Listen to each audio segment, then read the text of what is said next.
कहानी स्कॉटलैंड के कोस्ट के पास एक अलग थलग और सुनसान द्वीप से शुरू होती है। यहाँ माइकल अकेला रहता है। उसके आसपास कोई इंसान नहीं होता, बस तेज हवा, समंदर की लहरों की आवाज और उसके साथ रहने वाला एक वफादार कुत्ता होता है जो हर समय उसके पास ही रहता है। हर हफ्ते जेसी और उसका चाचा छोटी नाव से माइकल के लिए खाना और जरूरी सामान लेकर आते हैं, लेकिन माइकल हमेशा उनसे दूरी बनाए रखता है। वह उनसे बात करना तो दूर, ठीक से उनकी तरफ देखता भी नहीं। अगर कभी दरवाजा खोलता भी है तो खुद को उनसे अलग ही रखता है। शायद लोगों से दूर रहना अब उसकी आदत बन चुकी थी। एक दिन जेसी घर के बाहर सामान का बक्सा रखता है और उसके ऊपर एक छोटा सा तोहफा भी छोड़ देता है। तोहफा छोटा होता है, लेकिन जेसी ने उसे दिल से दिया था। इसके बाद नाव धीरे धीरे वहाँ से दूर चली जाती है। कुछ देर बाद माइकल बाहर आता है। वह बिना कुछ कहे सामान का बक्सा उठा लेता है, लेकिन तोहफा वहीं जमीन पर छोड़ देता है। उसे उस तोहफे से कोई खास मतलब नहीं होता। फिर वह पूरा दिन घर के अंदर बैठकर शराब पीता रहता है। मेज पर शतरंज बिछी होती है और वह अकेले ही अपने साथ खेलता रहता है। अगले हफ्ते जेसी फिर वहाँ आती है। इस बार वह सिर्फ सामान रखकर वापस नहीं जाती,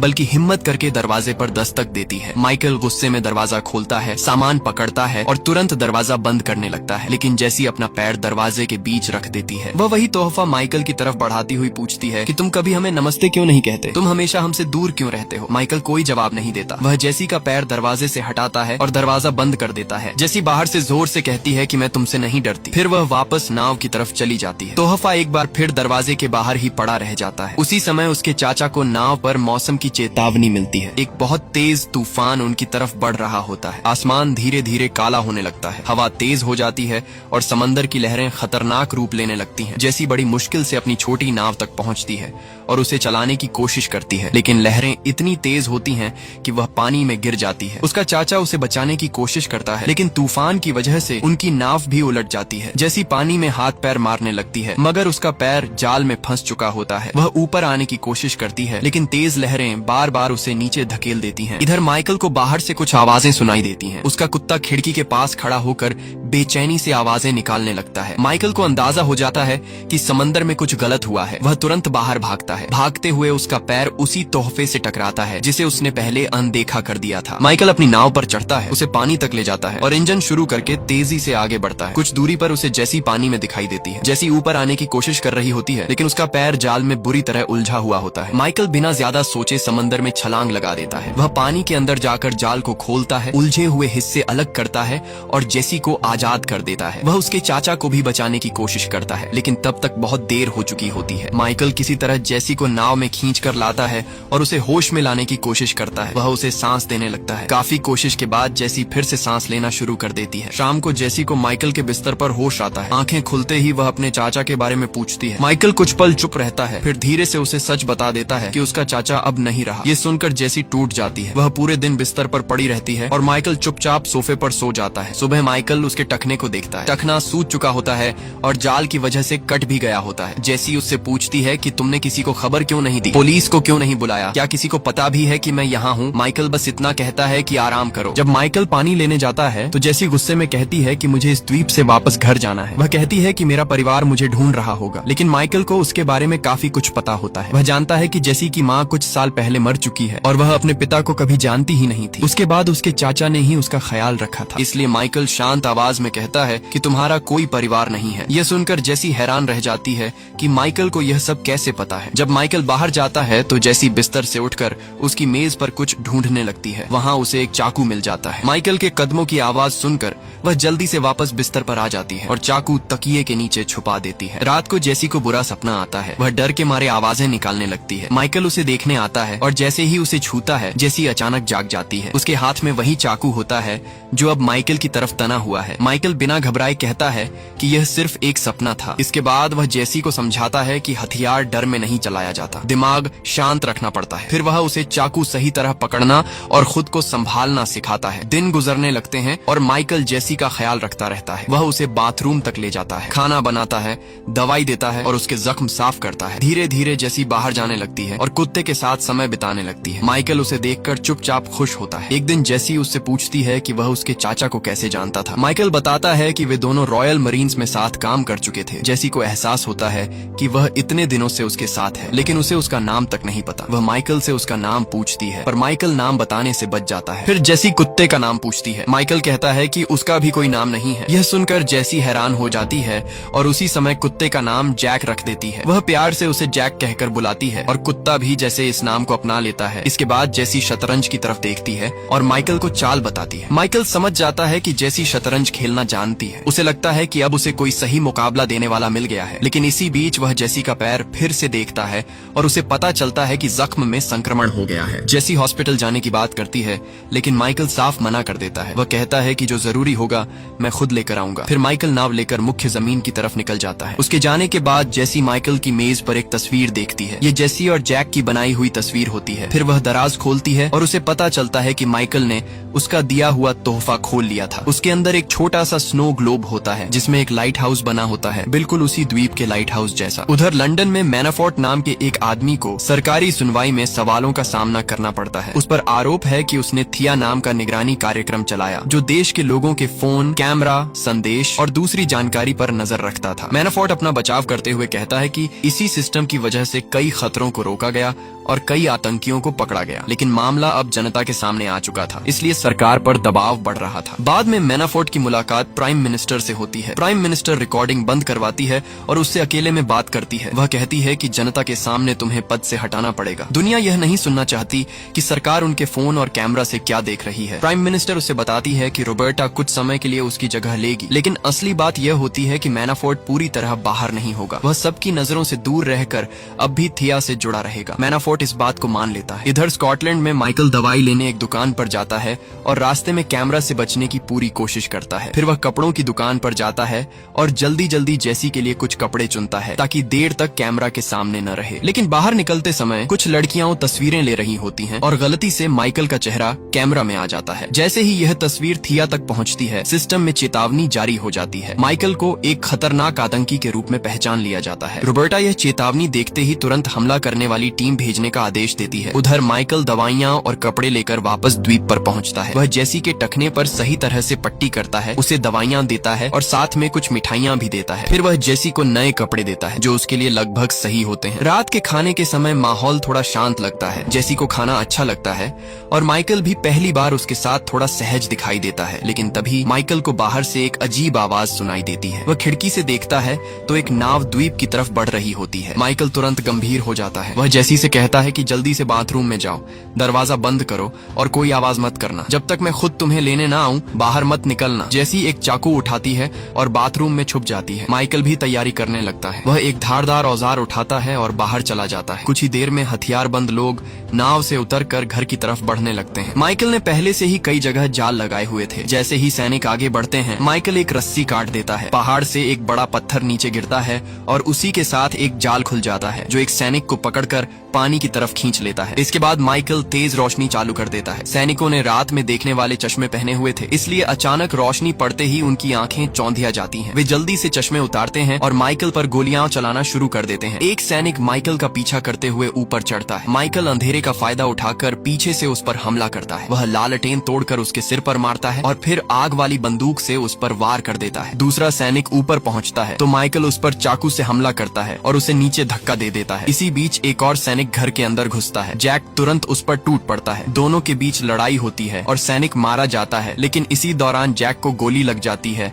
और वह वहीं दम तोड़ देता है। बाथरूम के अंदर जेसी डरी हुई खड़ी होती है। एक सैनिक दरवाजे तक पहुंचता है, उसे तोड़कर अंदर घुसता है और जेसी के हाथ से चाकू छीन लेता है। वह उसे पकड़कर बाहर घसीटने लगता है। उसी समय गैराज की तरफ एक और सैनिक माइकल को ढूंढ रहा होता है। वह अंधेरे में इधर उधर देखता है और अपनी रोशनी घुमाता रहता है। माइकल चुपचाप सही मौके का इंतजार करता है। जैसे ही सैनिक आगे बढ़ता है, माइकल दूसरा जाल चला देता है। ऊपर से लोहे का भारी हुक तेजी से निकलता है और उस सैनिक के शरीर में फंस जाता है। वह आदमी हवा में लटक जाता है और दर्द से चीखने लगता है। माइकल रस्सी को और कस देता है ताकि वह वहीं अटका रहे। फिर वह अंधेरे में छुप जाता है। कुछ देर बाद वहाँ एक और सैनिक पहुँचता है। माइकल बिना समय गंवाए उस पर टूट पड़ता है। वह उसका हथियार छीनता है और दोनों के बीच जबरदस्त लड़ाई शुरू हो जाती है। माइकल उस पर कई बार चाकू से वार करता है, लेकिन वह आदमी फिर भी लड़ता रहता है। वह काफी ताकतवर होता है, मगर माइकल उससे भी ज्यादा खतरनाक साबित होता है। आखिर में माइकल उसकी गर्दन पर वार करता है, फिर उसके सिर पर जोरदार चोट मारता है। सैनिक नीचे गिर जाता है। माइकल उसकी गर्दन दबाए रखता है जब तक वह पूरी तरह शांत नहीं हो जाता। तभी माइकल को जेसी की चीख सुनाई देती है। उसकी आवाज में डर और दर्द साफ महसूस होता है। माइकल तुरंत सैनिक की बंदूक उठाता है और बाहर भागता है। वह उस आदमी के पैरों पर गोली चलाता है जिसने जेसी को पकड़ा हुआ था। गोली लगते ही वह नीचे गिर जाता है और जेसी एक तरफ हट जाती है। जैसे ही माइकल को साफ निशाना मिलता है, वह आखिरी सैनिक को भी मार देता है। फिर वह देखता है कि उस सैनिक के कपड़ों पर एक छोटा कैमरा लगा है जिससे सब कुछ दर्ज हो रहा था। माइकल उसका सारा सामान उठा लेता है। इसके बाद वह जेसी से कहता है कि यहीं रुको। वह घर के अंदर जाता है और वहाँ जैक को जमीन पर पड़ा हुआ देखता है। जैक अब बिल्कुल शांत होता है। माइकल उसके पास बैठता है, उसके सिर पर हाथ फेरता है और धीमी आवाज में उससे माफी मांगता है। फिर माइकल किसी पुराने जानकार को फोन करता है। वह बस इतना कहता है कि मैं आ रहा हूँ और मेरे साथ एक लड़की है। फोन बंद करने के बाद वह उसकी बैटरी निकाल देता है ताकि कोई उसके सिग्नल का पीछा न कर सके। इसके बाद माइकल और जेसी सैनिकों की नाव में बैठते हैं और अंधेरे समंदर के रास्ते द्वीप से निकल जाते हैं। कुछ देर बाद रोबर्टा को पता चलता है कि उसकी पूरी टीम हार चुकी है। वह हैरान रह जाती है कि एक आदमी ने इतने प्रशिक्षित लोगों को अकेले ही खत्म कर दिया। अब उसे शक होता है कि जिसे वे आतंकी समझ रहे थे वह असल में कोई और है। रोबर्टा तुरंत अपने लोगों से कहती है कि उस आदमी की असली पहचान पता करो और साथ ही उस लड़की के बारे में भी जानकारी निकालो। फिर वह वर्कमैन नाम के एक खास एजेंट को भेजने का आदेश देती है। सुबह तक माइकल और जेसी स्कॉटलैंड पहुंच चुके होते हैं। जेसी देखती है कि माइकल के कपड़ों पर खून लगा है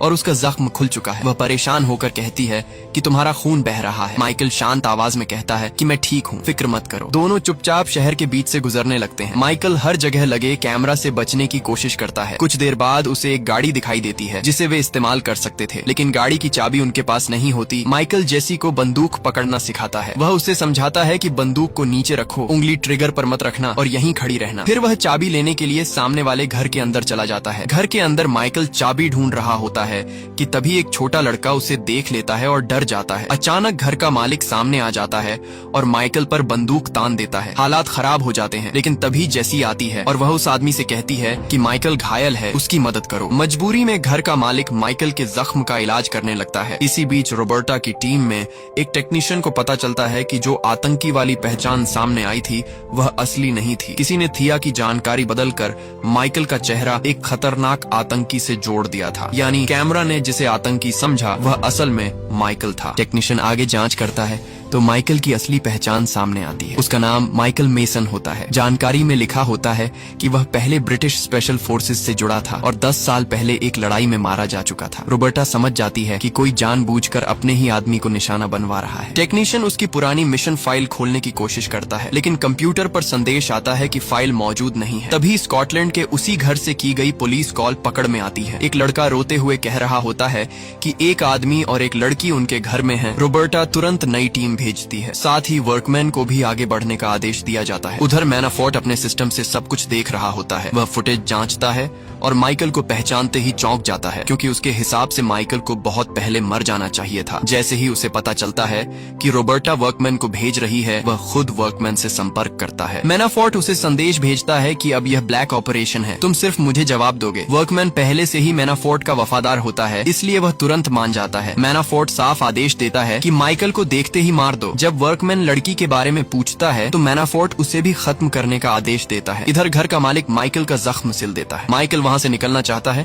लेकिन तभी पुलिस घर को चारों तरफ से घेर लेती है। मालिक का बेटा मान लेता है कि पुलिस को उसने ही कॉल किया था। पुलिस को ऊपर से आदेश दिया गया होता है कि अंदर न जाए और सिर्फ घेराबंदी बनाए रखें, लेकिन घर का मालिक घबराकर दरवाजे की तरफ भागता है। जैसे ही वह बाहर निकलने लगता है, वर्कमैन दूर से उसके सिर में गोली मार देता है। माइकल सही समय पर लड़के को रोक लेता है, वरना वह भी वर्कमैन की गोली का निशाना बन सकता था। बाहर वर्कमैन लगातार पुलिस की गाड़ियों पर गोलियां चला रहा होता है और माहौल पूरी तरह बिगड़ चुका होता है। इसी अफरा तफरी में माइकल और जेसी पीछे के दरवाजे से निकलने की कोशिश करते हैं, लेकिन बाहर आते ही 2 पुलिस ऑफिसर उनके सामने आ जाते हैं। माइकल उनसे भिड़ जाता है और कुछ ही पलों में दोनों को नीचे गिरा देता है। तीसरा पुलिस ऑफिसर भी उन्हें रोकने की कोशिश करता है, लेकिन माइकल उसे भी काबू कर लेता है और उसका हथियार उठा लेता है। अब बाकी पुलिस वाले रास्ता रोकने लगते हैं। माइकल किसी को मारना नहीं चाहता, इसलिए वह पेपर स्प्रे और टेजर से उन्हें गिराता है। आखिरी पुलिस ऑफिसर लड़ने की कोशिश भी नहीं करता। माइकल उससे गाड़ी की चाबी लेता है और जेसी के साथ पुलिस की गाड़ी में बैठकर भाग जाता है। गाड़ी बाहर निकलती है तो रास्ते में कई गाड़ियों से टकराती है,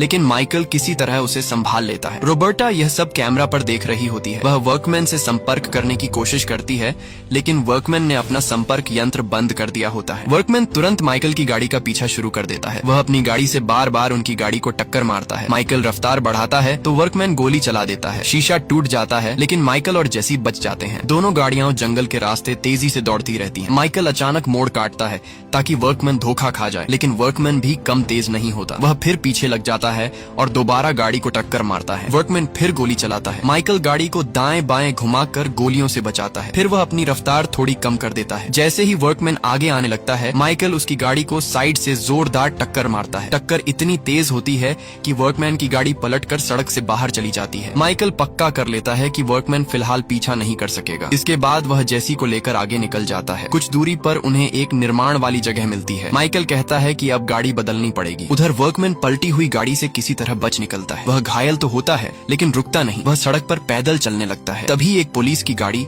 और एक आम आदमी की गाड़ी उसके रास्ते में आ जाती है। वर्कमैन बिना झिझक पुलिस ऑफिसर को गोली मार देता है और दूसरे आदमी से जबरदस्ती उसकी गाड़ी छीन लेता है। इधर रोबर्टा को अब मामला और ज्यादा उलझा हुआ लगता है। वह मैनाफोर्ट को फोन करती है और पूछती है कि क्या वह माइकल मेसन को जानता है। मैनाफोर्ट पहले बात को हल्का करने की कोशिश करता है, लेकिन फिर वह रोबर्टा को एक पुराना राज बताता है। वह कहता है कि कई साल पहले एक गुप्त कार्यक्रम चलाया गया था जिसका नाम ब्लैक काइट्स था। इसमें ऐसे खास एजेंट्स रखे जाते थे जो MI6 की सीधी निगरानी से बाहर काम करते थे। वे ऐसे काम करते थे जिनका कोई सरकारी रिकॉर्ड नहीं रखा जाता था। माइकल मेसन भी उन्हीं एजेंट्स में से एक था। मैनाफोर्ट बताता है कि माइकल बहुत काबिल था। वह बाकी लोगों के लिए मिसाल बन गया था, लेकिन एक दिन उसे एक विदेशी खुफिया आदमी को खत्म करने भेजा गया। माइकल ने आदेश नहीं माना, रिपोर्ट झूठी लिखी और गायब हो गया। मैनाफोर्ट का कहना था कि शायद माइकल दुश्मन की तरफ चला गया था। वह रोबर्टा को चेतावनी देता है कि माइकल साधारण आदमी नहीं है, उसे रोकने के लिए अपनी पूरी ताकत लगानी पड़ेगी। बाद में रोबर्टा अपने टेक्नीशियन से ब्लैक काइट्स की पुरानी जानकारी निकलवाती है। काफी कोशिश के बाद कुछ फाइल्स खुलती हैं। वहाँ से पता चलता है कि माइकल ने असल में एक आयरानियन वैज्ञानिक को भागने में मदद की थी। उस वैज्ञानिक ने उनके परमाणु कार्यक्रम की जरूरी जानकारी दी थी। माइकल का काम उस आदमी की रक्षा करना था, लेकिन बाद में उसे आदेश मिला कि उसे मार दिया जाए ताकि सरकार सब कुछ छुपा सके। माइकल ने यह आदेश मानने से इनकार कर दिया। रोबर्टा को समझ आ जाता है कि माइकल गद्दार नहीं था, बल्कि उसने एक बेगुनाह आदमी को बचाया था। जब रोबर्टा यह सब देख रही होती है, मैनाफोर्ट कैमरा के जरिए उस पर नजर रखे होता है। उसे समझ आ जाता है कि रोबर्टा सच्चाई के करीब पहुंच रही है। अब मामला और खतरनाक हो जाता है। कुछ देर बाद माइकल और जेसी एक शांत जगह पर गाड़ी में होते हैं। जेसी धीमी आवाज में माइकल से पूछती है कि क्या उसका कहीं कोई परिवार है। माइकल कहता है नहीं। जेसी फिर पूछती है कि क्या उसने कभी पत्नी या बच्चों के बारे में नहीं सोचा। माइकल शांत होकर कहता है कि ऐसी चीजें जिंदगी को और उलझा देती हैं। वह समझाता है कि उसकी जिंदगी पहले से ही खतरों से भरी रही है। अगर उसके साथ पत्नी या बच्चे होते तो उन्हें भी खतरे में डालना पड़ता। जेसी ये सुनकर उदास हो जाती है। वह कहती है कि अगर उसे अपनी माँ और चाचा वापस मिल जाते तो वह मुश्किल जिंदगी भी अपना लेती। ये कहते हुए उसकी आंखों में आंसू आ जाते हैं। फिर वह अपने बैग से एक मुड़ा हुआ कागज निकालती है। उस पर जैक की तस्वीर बनी होती है। जेसी उसे माइकल को देते हुए कहती है कि कम से कम तुम्हारे पास जैक था, वही तुम्हारा परिवार था। कुछ देर सफर करने के बाद दोनों एक नए शहर में पहुंचते हैं। वहाँ वे सिर झुकाकर चलते हैं ताकि सड़क पर लगे कैमरा उनके चेहरे साफ न देख सके। वे हर तरफ नजर रखते हुए आगे बढ़ते हैं, लेकिन तभी एक गाड़ी पास से गुजरती है जिसमें कैमरा लगा होता है और उनके चेहरे उसमें दर्ज हो जाते हैं। थोड़ी देर में मैनाफोर्ट को उनकी जगह का पता चल जाता है। वह फुटेज में छेड़छाड़ करता है और माइकल और जेसी को वीडियो से गायब कर देता है ताकि रोबर्टा को उनकी सही जगह पता न चले। फिर वह वर्कमैन को उनके ठिकाने की जानकारी भेज देता है। माइकल और जेसी एक स्थानीय चर्च पहुंचते हैं जहां माइकल अपने पुराने दोस्त आर्थर से मिलता है। आर्थर बिना ज्यादा सवाल किए उन्हें अपनी गाड़ी में बैठाता है और शहर से दूर पेड़ों के बीच बने अपने घर ले जाता है। घर शांत जगह पर बना होता है। जेसी रसोई में जाती है और वहाँ कुछ दवाइयाँ देखती है। बोतलें और गोलियां देखकर उसे अंदाजा होता है कि आर्थर किसी गंभीर बीमारी से जूझ रहा है। इसी बीच आर्थर माइकल को बताता है कि जब वह खुफिया दुनिया छोड़ रहा था तब उसने थिया को बनाने में मदद की थी। उसके पास अब भी उस सिस्टम से जुड़ी कुछ जानकारी मौजूद है। वह बताता है कि जब माइकल को गायब करना था तो उसने उसकी पहचान को सिस्टम से हटाकर एबरडीन के एक आम ऑयल वर्कर से जोड़ दिया था ताकि कोई उसे न ढूंढ सके। लेकिन अब किसी ने उस पहचान को बदलकर एक खतरनाक आतंकी से जोड़ दिया है। माइकल समझ जाता है कि यह मैनाफोर्ट का काम है। आर्थर कहता है कि माइकल ने मैनाफोर्ट का सबसे बड़ा नियम तोड़ा था, इसलिए वह इतने साल बाद भी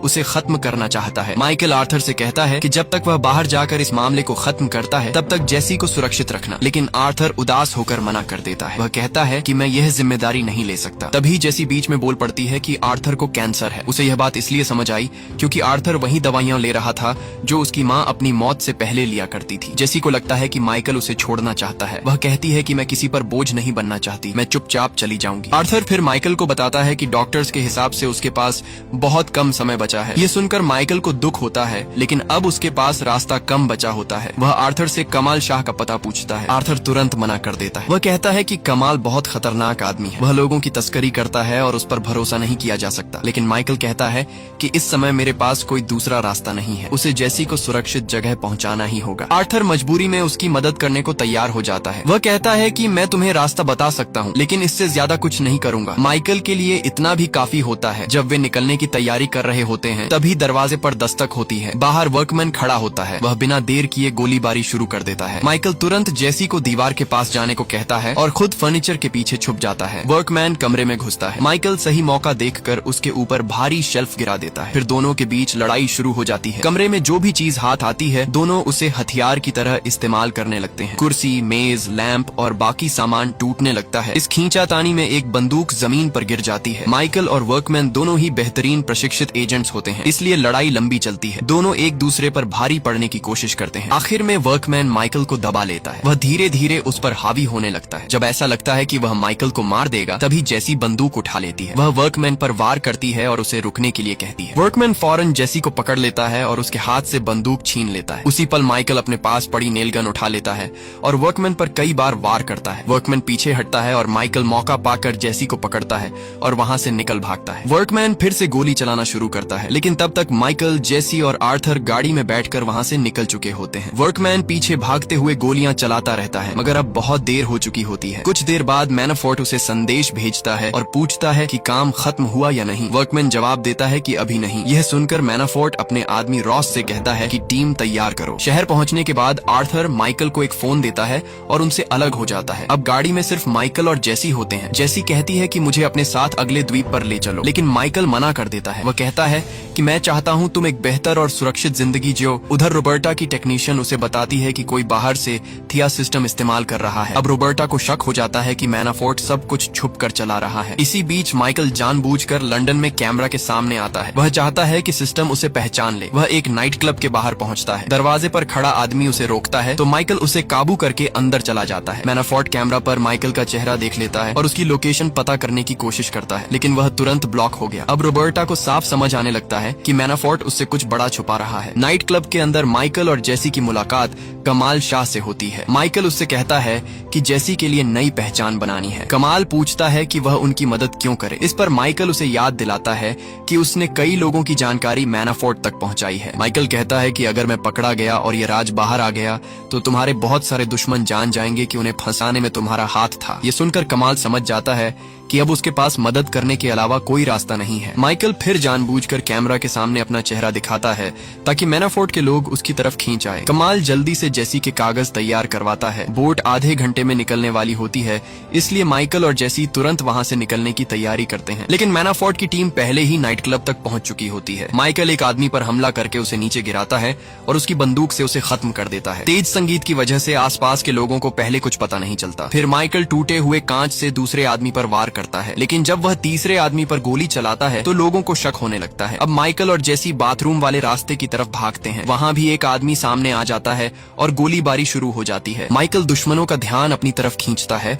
और जेसी को वापस भीड़ की तरफ ले जाता है, लेकिन वहां भी मैनाफोर्ट के लोग उन्हें घेर लेते हैं। माइकल को कई लोग मिलकर पीटने लगते हैं। जेसी उसकी मदद करने आती है, मगर एक आदमी उसे धक्का देकर गिरा देता है। माइकल तुरंत उस आदमी को गोली मार देता है। गोली चलते ही भीड़ डर कर इधर उधर भागने लगती है। इसी भगदड़ में एक आदमी जेसी को पकड़ लेता है और उसे वहां से उठा ले जाता है। माइकल तुरंत आर्थर को फोन करता है। आर्थर शहर के कैमरा देखकर जेसी को ले जाने वाले आदमी का पीछा कर रहा होता है। वह माइकल को लगातार रास्ता बताता जाता है कि कहां मुड़ना है और किस तरफ जाना है। जेसी को एक वैन के पीछे फेंका जाता है। उसी समय रोबर्टा की टीम भी वहां पहुंचती है और रास्ता रोक देती है। माइकल उन्हें भी दुश्मन समझता है। वह रास्ते में आने वाले सैनिकों को काबू करता हुआ आगे बढ़ता है। जब उसे वैन दिखाई देती है तो मैनाफोर्ट के लोग उसे घेर लेते हैं। माइकल एक एक करके सबको गिराता है और जेसी तक पहुंच जाता है। तभी वर्कमैन भी वहां आ जाता है, लेकिन उससे पहले माइकल और जेसी एक बाइक लेकर वहां से भाग निकलते हैं। कुछ देर बाद जेसी और माइकल समंदर के किनारे बने रास्ते पर पहुंचते हैं। बोट जाने के लिए तैयार होती है, लेकिन जेसी रो रही होती है। वह माइकल के बिना वहां से जाना नहीं चाहती। माइकल उसे समझाता है कि यही उसकी सुरक्षा का रास्ता है। तभी अचानक गोली चलती है। माइकल तुरंत जेसी को बोट की तरफ धक्का देता है ताकि वह सुरक्षित निकल सके। जेसी मजबूरी में बोट पर चली जाती है और माइकल पीछे रुक जाता है। अब माइकल और वर्कमैन आमने सामने होते हैं। दोनों एक दूसरे पर गोलियां चलाते हैं जब तक उनकी गोलियां खत्म नहीं हो जाती। इसके बाद वे हाथों से लड़ने लगते हैं, कभी पाइप कभी जंजीर, जो चीज हाथ आती है दोनों उसी से हमला करते हैं। वर्कमैन एक बार फिर माइकल पर भारी पड़ता है और उसका गला दबाने लगता है, लेकिन माइकल किसी तरह उसे नीचे गिरा देता है। वह जंजीर से कई बार वार करता है, फिर जंजीर को पाइप के चारों तरफ लपेटता है और वर्कमैन के सिर पर जोरदार चोट मारता है। आखिर में वर्कमैन वहीं मारा जाता है। कुछ समय बाद मैनाफोर्ट अपने बड़े घर की खिड़की से बाहर देख रहा होता है। बाहर उसके 2 गार्ड जमीन पर पड़े होते हैं। जब वह पीछे मुड़ता है तो माइकल उसके कमरे में खड़ा होता है। मैनाफोर्ट और माइकल के बीच ब्लैक काइट्स और पुराने आदेशों को लेकर बात होती है। मैनाफोर्ट अब भी अपने फैसलों को सही ठहराने की कोशिश करता है, लेकिन माइकल उसकी कोई सफाई नहीं सुनता। आखिर में माइकल उसकी तरफ बंदूक उठाता है और उसके सिर में गोली मार देता है। 3 महीने बाद जेसी स्पेन में एक नई जिंदगी शुरू कर चुकी होती है। रोबर्टा और उसकी टीम दूर से उस पर नजर रखे हुए होते हैं। उन्हें उम्मीद होती है कि माइकल कभी न कभी जेसी से मिलने जरूर आएगा। जेसी एक कैफे में बैठकर किताब पढ़ रही होती है। रोबर्टा कैमरा से उसे देख रही होती है। तभी कैमरा थोड़ी देर के लिए हिलता है और उसकी नजर जेसी से हट जाती है। उसी समय एक वेट्रेस एक छोटा सा बैग लाकर जेसी को देती है। जेसी बैग खोलती है तो उसके अंदर शतरंज का एक मोहरा होता है। वह समझ जाती है कि यह किसने भेजा है। वह सामने सड़क की तरफ देखती है। दूसरी तरफ माइकल खड़ा होता है। आखिरकार माइकल वापस आ चुका होता है। जेसी उसे देखकर चुपचाप मुस्कुराती है और कहानी यहीं खत्म हो जाती है। अगर आपको वीडियो पसंद आई हो तो इसे लाइक करें और चैनल को सब्सक्राइब करें।